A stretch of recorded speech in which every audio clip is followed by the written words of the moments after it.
เราก็เกี่ยวกับเชียวชีนะมาไม่เคยเจอใครเหมือนเธอแต่ฟังแล้วเมื่อภาพเธอแค่มองทุกคืน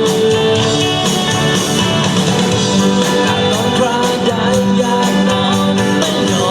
นก็ทุกค่ำคืนเจอเธอที่ร้านฟ้าไกล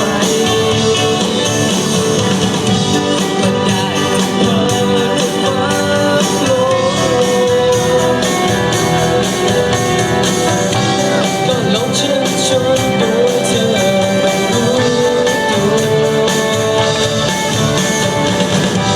เจอเธอที่ได้จริงใจ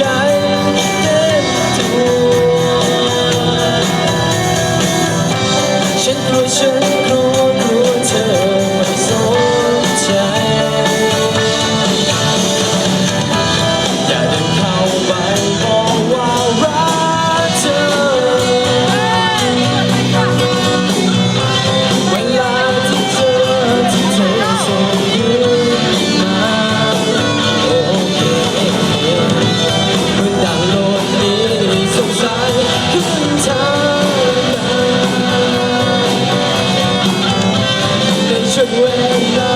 ที่ต้องการใครเข้าใจสักคน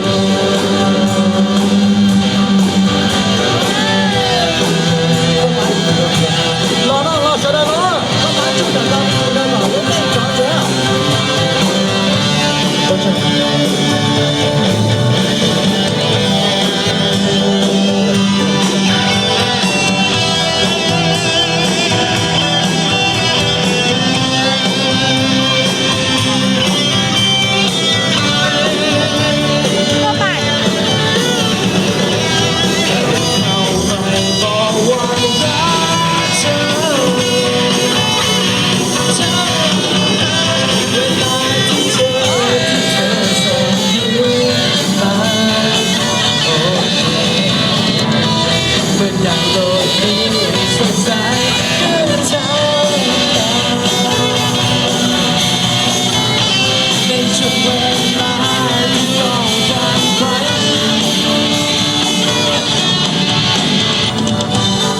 เธอมีใจก็บอกกันสักหน่อยอย่าให้ฉันคอยเธอนี้เลยให้คอยนานมันสงสารรู้ไหมที่เธอทำเฉยให้กูเหลือจั่วตัว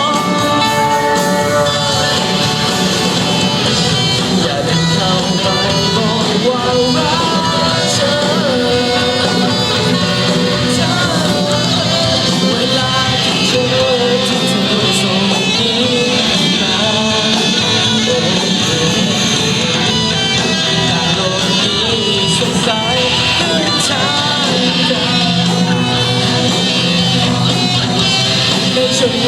ลาที่ต้องการใครเข้าใจสักค